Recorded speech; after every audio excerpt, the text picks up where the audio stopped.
gente viu a bolsa chegar aí, né, a cair mais de 4%, como você está falando, ao longo do pregão, e os investidores temerosos aí com o risco fiscal.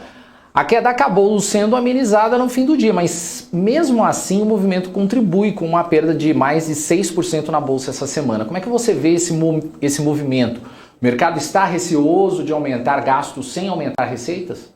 Com certeza, com certeza. Eu acho que a gente está mostrando aí que está muito incerto o nosso curto, médio prazo. Tá? Querendo ou não, o governo está perdendo a rédea da situação.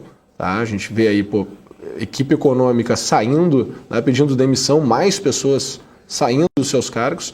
Isso não é algo saudável, né? É algo que tem, de certo, mostrado pelo seguinte, né? Você contrata uma pessoa para ela poder colocar o seu melhor. No momento que ela perde confiança em continuar trabalhando ou não consegue colocar o seu trabalho e pede para sair, é sinal de que as coisas não estão muito bem alinhadas.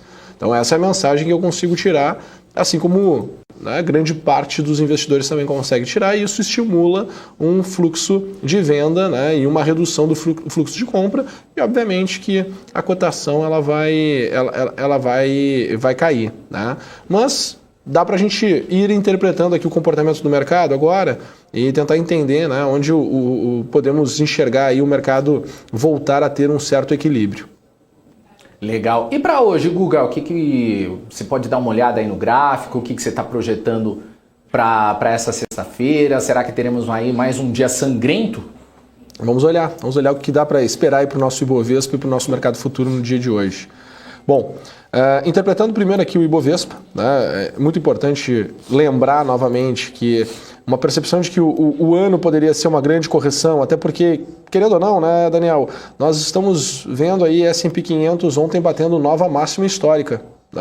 A nossa sensação aqui dentro do Brasil é que as coisas estão amargas, que o mercado está pesado e tudo mais, mas quando a gente olha para o mercado americano, fazendo novas máximas históricas. Então imagina se nós estivéssemos acompanhando esse movimento, né? Onde nós poderíamos estar com o nosso Ibovespa agora. Mas enfim, essa presença muito mais forte, muito mais intensa de Brasília, né, em cima do mercado aqui dentro do Brasil, tem feito com que o nosso mercado ele venha em processo de correção desde junho deste ano. Então, ao ficar abaixo dos 112.200 pontos, né, as coisas de fato, né, ao invés da gente ter diminuído a volatilidade, como eu vinha comentando, né, olha, no momento que diminuir a volatilidade do mercado, existe uma chance de nós retomarmos uma tendência de alta.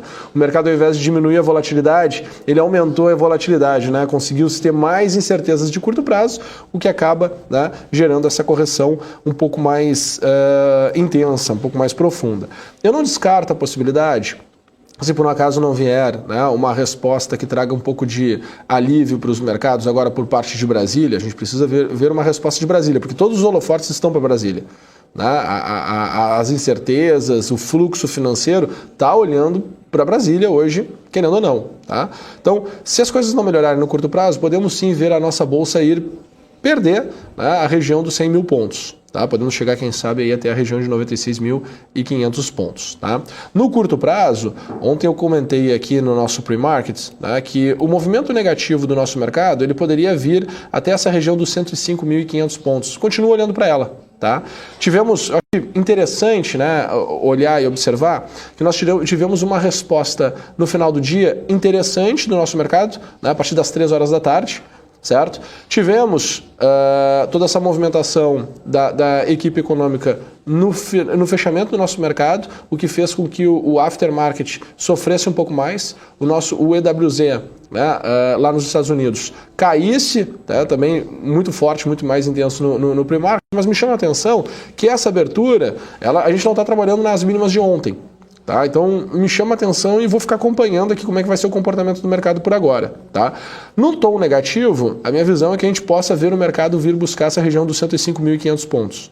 Num tom mais positivo, imagino que a gente possa retornar para a região dos 110 mil pontos e, no melhor dos mundos, quem sabe, ir lá trabalhar novamente nos 112.200 pontos, 113 mil pontos. Mas nota como já mudou as projeções. Né? Antes eu falava que a gente poderia, na semana passada, que a gente poderia voltar a trabalhar lá na região dos 120 mil pontos, não era buscar novas máximas históricas, mas voltar para a região de 120 mil pontos.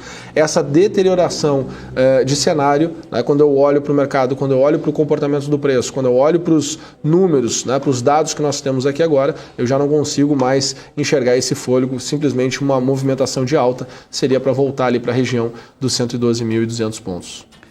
Legal, Guga. E ontem a gente teve a votação da PEC dos precatórios, que era um gatilho que a gente vinha falando, né, para dar uma animada na Bolsa, mas do jeito que foi aprovado, expandindo o teto de gastos, era o gatilho que o mercado esperava? O próprio presidente falou que o mercado fica nervosinho, né, como a gente acabou de falar aqui no início. Como é que você vê isso? Não, na verdade não foi o que o mercado esperava, né? Pelo contrário, eu acho que o movimento está deixando as coisas mais conturbadas e está mostrando que de certa forma, né, interesses políticos eles estão prevalecendo em cima dos interesses que de fato a gente deveria estar tomando, né, neste momento, que querendo ou não a gente vem aí de um período longo de pandemia, de um período longo de mercado parado, né, querendo ou não, do movimento mesmo de muita gente ficou no mundo todo em casa, tem vários pontos que estão aí engargalados e precisam ser desengargalados, e toda essa movimentação, toda essa deterioração, todo esse movimento de câmbio tem muito mais trazido desafios para os empresários do que uma facilidade, um empurrãozinho para que de fato a nossa economia volte a crescer.